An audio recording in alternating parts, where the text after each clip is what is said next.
Halo, Assalamualaikum warahmatullahi wabarakatuh, rekan-rekan Atrivi semua. Selamat pagi ya, kita ketemu lagi. Kali ini kita akan membahas suatu tema yang sangat menarik ya. Jadi kita akan membahas tentang mafia tanah. Nah, mafia tanah. Jadi mafia tanah itu apa sih? Jadi mafia tanah itu kalau diartikan sederhananya itu adalah dua orang atau lebih itu yang bekerja sama untuk merebut tanah orang lain gitu. Jadi ada kerjasama untuk merebut tanah orang lain kan gitu kan ya.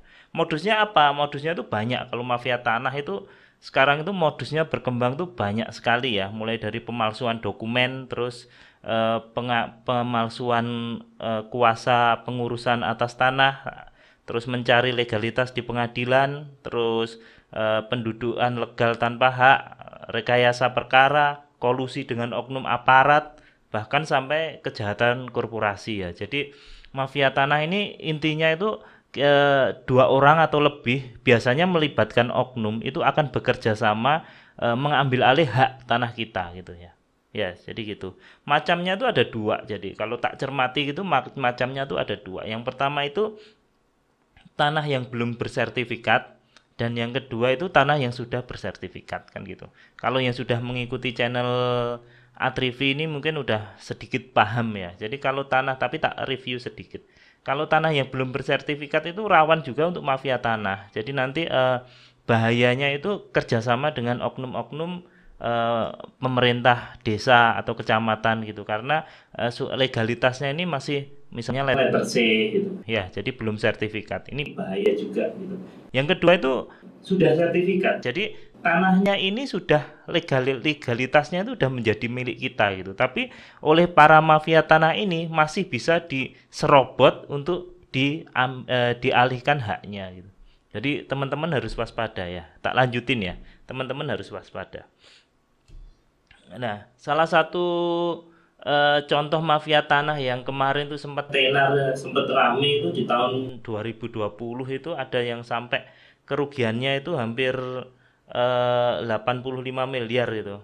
Eh, itu modusnya itu pakai notaris palsu. Nanti kita bahas pelan-pelan ya. Kita intermezzo aja mafia tanah itu apa, biar nanti teman-teman ini lebih berhati-hati, lebih berhati-hati. Kita garis besarnya aja di video video ini, garis besarnya aja.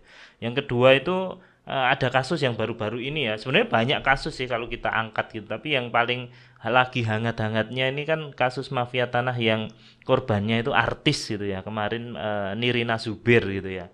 Sampai kerugiannya 17 miliar gitu. Jadi kalau yang di kasus 2020 kemarin yang merugikan 85 miliar itu kasusnya itu notaris fiktif gitu. Tapi kalau yang kasusnya Nirina Zubir ini dokumennya dipalsukan oleh ART-nya, asisten rumah tangganya. Karena apa? Karena sertifikatnya dititipkan ke asisten rumah tangganya, kemudian ada dugaan dipalsukan kan gitu. Jadi mafia tanah ini modusnya macam-macam. Nah, tipsnya bagaimana ya teman-teman ini agar terhindar dari mafia tanah. Jadi ikuti channel ini terus ya. Nanti kita kupas tuntas masalah mafia tanah ini. Ini di video ini pembukaan aja ya. Tipsnya itu yang pertama itu segera legalitas status sertifikat Anda gitu. Bagi teman-teman yang masih kebanyakan di desa gitu ya, kebanyakan di desa gitu sertifikatnya masih letter C, masih agendem, masih macam-macam ya. Nanti letter C itu apa, agendem itu apa, sudah dibahas di video sebelumnya. Jadi intinya tanah yang status kepemilikannya itu belum sertifikat, belum HGB atau belum HSHM. Ini rawan, rawan sekali disalahgunakan oleh oknum-oknum ya. Saya tidak menyebut instansi tapi oknum-oknum. Jadi perorangan yang bisa memanfaatkan sertifikat tanah itu gitu loh. Nah, nanti larinya untuk apa? Mereka biasanya larinya nanti untuk hutang, untuk jaminan gitu. Nah, itu bahaya. Maka tips yang pertama adalah segera legalitas kepemilikan sertifikat Anda. Itu yang pertama tipsnya agar tidak terkena mafia tanah. Nah, lagi ngetren loh mafia tanah ini. Yang kedua, jangan terlantarkan lahan. Biasanya mafia tanah ini nyasar lahan-lahan sing nganggur gitu. Kita kan mikir, oh properti itu investasi yang tanahnya diam dibiarin aja, nanti otomatis harganya naik gitu. Nah, ini jadi sasaran mafia tanah karena kalau tanahnya kosong, tanahnya tidak dimanfaatkan gitu. Ketika mafia tanah ini bekerja dan mereka mengambil hak kita, kita nggak sadar karena kita nggak ngopeni. Istilahnya apa ya ngopeni? Kita nggak merawat tanah itu gitu loh. Jadi ujuk-ujuk tiba-tiba tanah ini menjadi milik orang lain dan yang mirisnya banyak sekali kasus mafia tanah ini tanahnya diperjualbelikan gitu. Jadi kalau kita ngurus repot gitu karena udah tanahnya berpindah ke orang lain kemudian sama para mafia tanah ini diperjualbelikan lagi itu yang repot itu kayak gitu. Yang ketiga, hati-hati ya teman-teman dalam membuat surat kuasa. Kadang-kadang itu kita tuh menyepelekan gitu, membuat akta kuasa jual, membuat kuasa menjual, membuat kuasa membeli itu kadang kita itu menyepelekan. Cuman tanda tangan di materai aja itu hati-hati. Jadi banyak kasus yang bermula dari pembuatan surat kuasa ini gitu loh. Jadi ini tak kuasakan ngurus semuanya, sertifikat dikasih, bukti PBB dikasih gitu, HGB IMB dikasih gitu. Ujung-ujungnya dipalsukan kan gitu. Sing bahaya kan seperti itu gitu. Jadi hati-hati ketika teman-teman membuat surat kuasa tentang pertanahan teman-teman. Hati-hati, dibaca klausalnya. Kalau perlu konsultasi ke notaris kalau perlu. Yang ketiga adalah jaga selalu yang keempat atau ketiga ya, pokoknya yang selanjutnya lah. Jaga selalu sertifikat asli Anda ya. Sertifikat asli harus dijaga gitu. Jadi sertifikat ini bukti real ya. Kadang kayak penipuan di tahun 2020 itu yang jadi korban itu adalah ada pembeli gitu ya. Pura-pura membeli, pinjam sertifikat, pura-pura sertifikat itu mau difotokopi lah. Kemudian sertifikat ini ternyata yang dikembalikan itu yang palsu. Yang asli dibawa ke notaris, ya, garis besarnya kasus 85 miliar di 2020 itu. Yang asli dibawa ke notaris, kemudian pelaku ini membuat KTP palsu, membuat KK palsu, itu NPWP palsu itu untuk datang ke notaris. Kok bisa membuat KTP palsu? Sekarang kalau teman-teman cermati itu KTP palsu itu gampang pesennya, ya. Makanya teman-teman harus hati-hati. Banyak di medsos, banyak di marketplace itu malah bisa nyetak KTP palsu, NPWP palsu, KK palsu yang hampir mirip gitu. Kalau sertifikat palsu mereka bawa ke BPN pasti ditolak. Makanya yang palsu dikembalikan ke orangnya, yang asli dibawa untuk transaksi di notaris. Kemudian mereka pakai KTP palsu, mereka pakai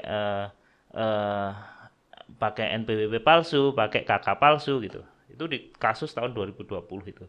Sempat gempar itu, 85 miliar nilainya. Nah, jadi jaga selalu keaslian sertifikat, jaga selalu sertifikat Anda. Kayak kasusnya Nirina Zubir kemarin kan juga gitu, dititipkan ke ART-nya, suruh nyimpan gitu. Ternyata sama ART-nya ada dugaan kerjasama dengan notaris, yang asli dibalik nama lewat BPN kan gitu. Pakai surat kuasa palsu, tanda tangan surat kuasa palsu, KTP palsu, bisa. Makanya sertifikat ini harus hati-hati. Bahkan ketika jual beli itu kan kalau kita menjual menjual properti itu kan sertifikat harus dicek di notaris. Pastikan notarisnya itu bukan notaris abal-abal. Paling enggak notarisnya itu sudah punya kantor dan berkantor di situ agak lama. Tuh. Jangan asal kasih aja. Kadang-kadang kita sebagai penjual itu menyepelekan, langsung sertifikat dikasih pembeli. Jangan. Sertifikat kasih ke notaris untuk dicek BPN dan pastikan notarisnya kredibel gitu. Ya, gitu. Jadi jaga selalu sertifikat Anda. Jangan dikit-dikit dipinjamkan. Kalau fotokopi oke lah. Mungkin buat persyaratan KPR atau apa. Tapi kalau yang asli harus dibawa, harus disimpan. Kalau perlu simpan di brankas ya simpan di brankas ya. Jadi hati-hati, sertifikat yang asli jangan dipinjam-pinjamkan. Sudah banyak kasus ya. Rata-rata bermula dari meminjamkan sertifikat asli. Nah, kalau jual beli gimana yo? Kalau jual beli emang harus dicek di notaris ya. Sertifikat harus dibawa ke notaris untuk dicek ke BPN gitu. Tapi pastikan ketika di notaris itu notaris yang dipilih itu udah kredibel. Paling enggak kredibel itu yang seperti apa ya? Paling enggak punya kantor lah. Paling enggak punya kantor dan udah lama di kantor itu, dan ketika sertifikat dibawa kita dapat tanda terimanya. Kalaupun komplain kan paling nggak kita gampang. Kalau notarisnya nggak jelas gitu kan yuk repot juga gitu. Jadi tips yang selanjutnya itu ketika memilih notaris untuk transaksi jual beli harus kredibel, harus notaris yang benar-benar udah punya kantor gitu. Sebenarnya masih banyak tips-tips yang lain gitu, termasuk kejahatan korporasi itu masih banyak ya. Ikuti channel ini terus ya.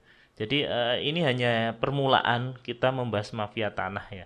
Nanti ke berikutnya insya Allah masih ada banyak video lagi yang kita bahas detail, kayak kemarin kasusnya mantan menteri aja yang kena mafia tanah, Pak Dino Patijalal itu jadi korban gitu. Orang-orang yang gede itu, seorang mantan menteri, artis aja bisa kena gitu. Apalagi kita yang orang biasa.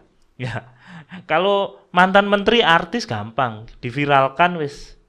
Maka yang ngurus akan banyak. Lah nek kita, kalau kita orang biasa gini kena mafia tanah, ayo repot. Makanya yang bisa kita lakukan adalah berhati-hati ya. Tak ulangi tips yang pertama, segera legalkan status properti Anda. Paling enggak sertifikat HGB atau SHM lah, terserah. Kemudian jangan terlantarkan lahan ya. Kemudian hati-hati dalam membuat surat kuasa. Hati-hati dalam membuat surat kuasa. Kemudian jaga selalu sertifikat asli Anda, jangan dipinjem-pinjemkan. Ya, mestiku alasan buat difotokopi apa jangan dipinjem-pinjemkan ya. Takutnya nanti pas dipinjem dituker, Anda dikasih yang palsu, yang asli dibalik nama ke BPN kan gitu. Kemudian yang terakhir adalah kalau mau transaksi pastikan memilih notaris atau PPAT yang kredibel ya. Memilih notaris atau PPAT yang kredibel. Ya. Gimana caranya memilih notaris dan PPAT yang kredibel? Ya tinggal pokoknya ada kantornya gitulah, minimal gitu aja lah, minimal itu aja. Oke rekan-rekan ya, begitu video kali ini, kita lanjutkan video-video berikutnya. Jadi ikuti terus channel Atrivi ini untuk dapatkan update tentang properti. Kemudian penjualan online COD ada juga di channel ini. Kemudian laptop. Nah, kemarin teman-teman online shop bingung kan cari laptop itu gimana. Nanti juga di channel ini juga ada. Kemudian yang paling hot adalah penipuan online. Banyak sekali di channel ini. Oke, mungkin itu aja. Sampai ketemu lagi. Assalamualaikum warahmatullahi wabarakatuh.